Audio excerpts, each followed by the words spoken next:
कहानी की शुरुआत में एक मल्टीनेशनल बायोटेक कंपनी को एक गोल्फ ग्राउंड में आर्टिफिशियल फर्टिलाइजर का स्प्रे करते हुए दिखाया जाता है ताकि बर्फ में भी घास हरी भरी रहे। फिर सीन कट करके एंड्रे को दिखाया जाता है। वो एक स्टूडेंट है जो बहुत ज़्यादा मोबाइल यूज़ करता है। फिर डैन को दिखाया जाता है जो इस आइलैंड पे सिक्योरिटी का काम करता है। वो टाउन का चक्कर काट रहा होता है और एंड्रे साइकिल पर मोबाइल देखता हुआ अचानक से डैन के सामने आ जाता है, लेकिन डैन सही समय पे गाड़ी रोक लेता है। फिर डैन उसे समझाने की कोशिश करता है, लेकिन एंड्रे को डैन की बात से कोई फ़र्क नहीं पड़ता। अब एंड्रे घर आ चुका है और उसकी बहन एनी की मेड, जिसका नाम कैमिला है, वो कहती है कि एंड्रे की मोम अभी तक घर नहीं आई और कैमिला को अपने घर जाना है। एंड्रे की मोम के आने तक वो अपनी बहन का ख्याल रखेगा। दूसरी तरफ डैन अपनी बेटी पैट्रिशिया को उनके साथ घर में खाना खाने का कहता है, लेकिन पैट्रिशिया कहती है कि वो बहुत ज़्यादा बिजी है, वो नहीं आ सकेगी। फिर डैन अकेले ही खाना खा लेता है और वो लकड़ी की मदद से आग जलाने की कोशिश करता है, लेकिन आग नहीं जलती। तो बुलेट के बारूद से आग जलाने वाला होता है, जिससे एक छोटा सा ब्लास्ट होता है। एनी रोने लग जाती है और एंड्रे उसे चुप करवाता है। अब एंड्रे की मोम घर आ चुकी हैं। पैट्रिशिया घर आती है तो डैन की आईब्रोज जली होती हैं, जिसे देखकर उसकी हंसी निकल जाती है। अब सुबह हो चुकी है। एनी की मेड कैमिला आज नहीं आई, तो एंड्रे की मोम एनी को एंड्रे के पास छोड़ जाती है। इसके बाद टाउन के सबसे अमीर आदमी माइकल को दिखाया जाता है, जिसके पास मार्शल और मोट आते हैं। दरअसल वो दोनों माइकल के साथ गोल्फ खेलने के लिए आए हैं। फिर से एंड्रे को दिखाया जाता है जो एनी को संभाल रहा होता है, और ये काम एंड्रे के लिए बहुत ज़्यादा मुश्किल है। वो एनी का डायपर भी चेंज करता है। फिर माइकल अपने दोस्तों के साथ गोल्फ खेल रहा होता है। वहाँ पे पैट्रिशिया भी मौजूद होती है, क्योंकि वो वहाँ पे काम करती है। डैन उसे कॉल करता है, लेकिन पैट्रिशिया कॉल रिसीव नहीं करती। फिर पता चलता है कि ग्राउंड में मौजूद फर्टिलाइज़र नीचे पानी में चला गया है और वहाँ से लोगों के पीने वाले पानी में मिक्स हो चुका है, और एक आदमी उस पानी को पी लेता है। फिर वो स्टोर में सब्जियां खरीद रहा होता है, लेकिन वहाँ पे स्टोर वाले सब्जियों पे पानी छिड़क रहे होते हैं, जिसके कारण वायरस पूरे टाउन में फैलने वाला है। और इस आदमी को अजीब फील होता है। फिर वो अपने घर आता है तो उसकी वाइफ नहा रही होती है। अचानक उसे पता चलता है कि उसके दांत ग्रीन हो गए हैं और वो एकदम से वो ज़ॉम्बी बन जाता है। फिर वो दौड़ता हुआ वॉशरूम में आकर अपनी वाइफ को काट लेता है, और कुछ ही समय बाद उसकी वाइफ की आंखें ग्रीन हो जाती हैं, मतलब अब वो भी ज़ॉम्बी बन चुकी है। फिर माइकल मार्शल और मॉड के साथ घर आता है। उन्हें पता चलता है कि सब लोग अजीब बिहेव कर रहे हैं। मॉड का कुत्ता उसे काट लेता है, मतलब अब वो भी इन्फेक्टेड हो चुकी है। और भी लोग इनकी तरफ बढ़ते हैं। मार्शल और माइकल घर के अंदर आ जाते हैं, लेकिन वो कुत्ता अंदर आकर मार्शल को काट लेता है और वो ज़ॉम्बी बन जाता है। माइकल वहाँ से भागकर एक रूम में आकर छुप जाता है। फिर एक औरत डैन को बुलाती है ताकि वो उसके पड़ोसियों को चेक कर सके। जब डैन उनको देखता है तो वो सब काफ़ी अजीब बिहेव करते हैं। तभी वो औरत कुछ पी लेती है, जिसके कारण वो भी ज़ॉम्बी बन जाती है और वो डैन की तरफ बढ़ती है, लेकिन डैन उससे जान बचाकर गाड़ी में बैठ जाता है। फिर वो पैट्रिशिया को कॉल करता है, लेकिन वो भी ज़ॉम्बी से बचकर एक रूम में आती है और कॉल रिसीव नहीं करती। अगले सीन में एंड्रे की मोम भी अचानक से ज़ॉम्बी बनकर एंड्रे पर अटैक करती है, लेकिन एंड्रे वहां से भागकर बाहर रोड पर आ जाता है और उसकी मोम की एक गाड़ी के साथ टक्कर हो जाती है। उस गाड़ी में डैन होता है। वो एंड्रे से कहता है कि घर के अंदर चले जाओ और दरवाज़े बंद कर लो। बहुत सारे लोग इनकी तरफ बढ़ते हैं, तो एंड्रे अपनी मोम को घसीट कर अंदर ले आता है और उन इन्फेक्टेड लोगों के आने से कुछ ही सेकंड्स पहले वो दरवाज़ा बंद कर देता है। वो दरवाज़ा नॉक करने लग जाते हैं और एंड्रे अपनी मोम को वॉशरूम में बंद करके घर के बाकी दरवाज़ों को भी बंद कर देता है। फिर वो 9/11 पे कॉल करता है तो उसे पता चलता है कि पीकॉक आइलैंड को क्वारंटीन कर दिया गया है। फिर पैट्रिशिया डैन को कॉल करती है। वो बताती है कि हर जगह ज़ॉम्बीज़ मौजूद हैं। वो गैराज में छुपी हुई है, लेकिन उसे बहुत ज़्यादा डर लग रहा है। तो डैन कहता है कि तुम उधर ही रहना, वो उसे निकाल लेगा। डैन वहाँ पे पहुँच जाता है, लेकिन जाते ही इन्फेक्टेड लोग डैन पर हमला करते हैं, लेकिन वो मुश्किल से बचकर पैट्रिशिया के पास पहुँच जाता है। फिर आइलैंड को सिटी से कनेक्ट करने वाले ब्रिज को तबाह कर दिया जाता है और बिजली भी काट दी जाती है। अगली सुबह कैमिला टूटे ब्रिज को देखकर बहुत ज़्यादा दुखी हो जाती है। फिर एंड्रे अपनी मोम को सब्ज़ी खिलाना चाहता है, लेकिन एनी भी वहाँ पर आ जाती है और एंड्रे की मोम एनी पर अटैक करने वाली होती है, लेकिन कांच की वजह से वो ऐसा नहीं कर सकती। एंड्रे उसे बाथरूम से बाहर ले आता है, लेकिन वहाँ पे एलईडी उसके ऊपर गिर जाती है, जिसके कारण वो मर जाती है। एंड्रे को बहुत ज़्यादा दुख होता है। फिर वो सीढ़ी लगाकर बाहर मौजूद ज़ॉम्बीज़ को देखता है और अपनी बिल्ली को दरवाजे के सामने ले आता है और खुद दरवाजे के पीछे छुपकर दरवाज़ा खोल देता है। सभी इन्फेक्टेड लोग बिल्ली का पीछा करने लगते हैं और एंड्रे वहाँ से बाहर आ जाता है, लेकिन बाहर मौजूद लोग उसकी तरफ बढ़ते हैं। एंड्रे वहाँ से भागता हुआ एक स्टोर के पास आता है तो इन्फेक्टेड लोग उसके सामने से भी आ जाते हैं और कुछ समय के लिए एंड्रे को लगता है कि वो दोनों बच नहीं सकेंगे, लेकिन अचानक से दरवाज़ा खुलता है और कोई आदमी उसे अंदर ले जाता है। दरअसल वो आदमी डैन होता है।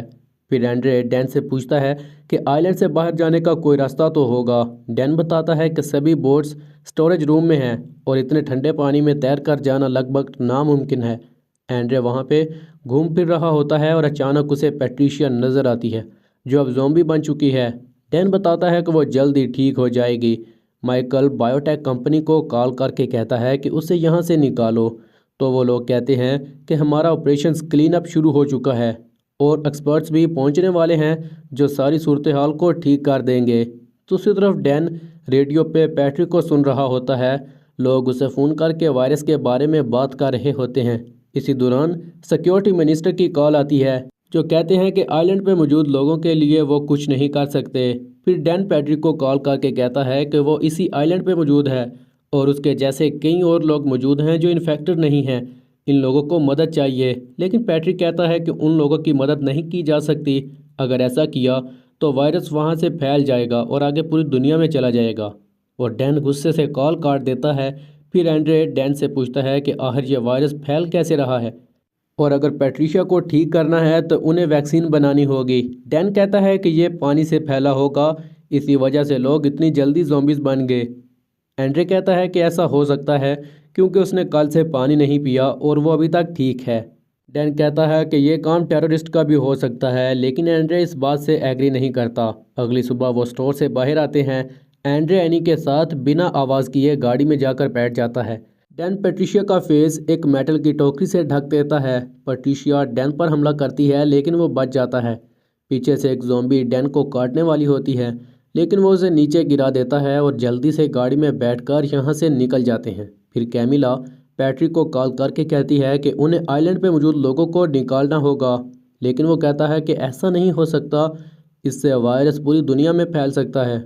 ये सुनकर कैमिला कॉल काट देती है।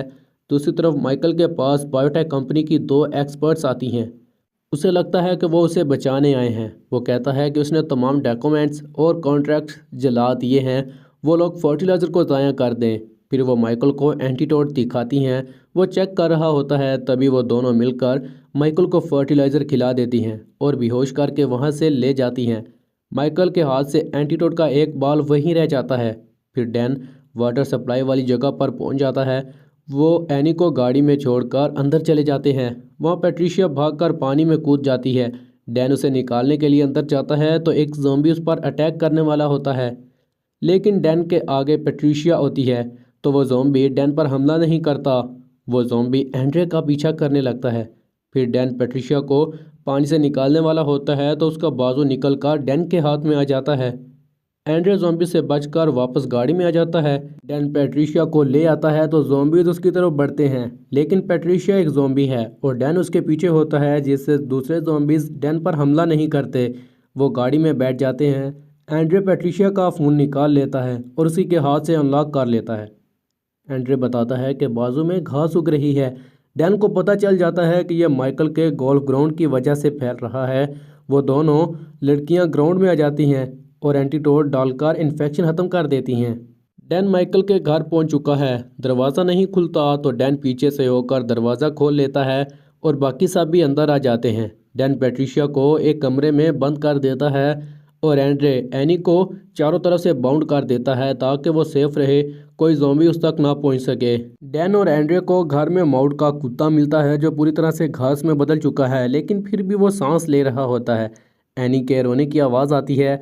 एंड्रे वहाँ पे जाता है तो एनी वहाँ पे मौजूद नहीं होती। दरअसल वो क्रॉल करते हुए हॉल तक पहुँच जाती है। दूसरी तरफ डैन को एक टाइम बॉम्ब नज़र आता है।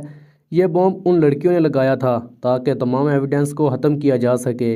डैन किसी कारण ज़ॉम्बी में कन्वर्ट होने लगता है। बड़ी मुश्किल से वो बॉम्ब की वायर काट देता है, जिससे लड़कियों को पता चल जाता है कि बॉम्ब नहीं फटा। फिर वो दोनों माइकल के घर की तरफ बढ़ती हैं। आगे एनी को देखकर वो एनी को फर्टिलाइज़र खिला देती हैं। एंड्रे की आवाज़ सुनकर वो दोनों गायब हो जाती हैं। एंड्रे एनी को उठाकर जा रहा होता है तो वो दोनों एंड्री को घेर लेती हैं। वो एंड्री को भी फर्टिलाइज़र खिलाने वाली होती हैं, लेकिन एनी एक लड़की को काट लेती है क्योंकि अब वो ज़ॉम्बी बन चुकी है। वहाँ पे डैन आ जाता है जो कि एक लड़की पर अटैक करता है। अचानक एंड्रे के पाँव के नीचे एंटीडोट का बॉल आ जाता है जिससे क्योर एनी और डैन के अंदर पहुंच जाता है। उन लड़कियों को काट कर डैन एंड्रे का पीछा करने लगता है। वो एंड्रे को काटने ही वाला होता है, लेकिन एनी जो कि एक ज़ॉम्बी है उसकी वजह से डैन एंड्रे को छोड़ देता है। वो दोनों लड़कियां एक दूसरे को इन्फेक्टेड समझकर एक दूसरे को शूट कर देती हैं। एंड्रे अपनी और एनी की वीडियो बनाकर इंटरनेट पर डाल देता है और उसकी वीडियो को कैमिला भी देख लेती है। दूसरी तरफ पैट्रिक मिनिस्टर को कॉल करके कहता है कि इस आइलैंड पर मौजूद तमाम लोगों को ख़त्म कर देना चाहिए। अब आर्मी उस आइलैंड पर पहुंच जाती है और तमाम लोगों को मारने लग जाती है। एनी और डैन एंटीटोड के कारण अब नॉर्मल हो चुके हैं। एंड्रे आर्मी से बचने के लिए छुप जाता है। वो लोग डैन के पास पहुंच जाते हैं। डैन कहता है कि वो ठीक है, लेकिन आर्मी वाले फिर भी उसे मार देते हैं। एंड्रे एनी के साथ रिवर तक पहुंच जाता है। वहां कैमिला नाव लेकर आती है और इन दोनों को साथ ले जाती है। एंड्रे पैट्रिशिया का हाथ पानी में फेंक देता है और मछली उसे खाकर इन्फेक्टेड हो जाती है, जिससे हमें पता चलता है कि अब यह वायरस आगे पूरी दुनिया में फैल जाएगा। इसी के साथ कहानी का अंत हो जाता है।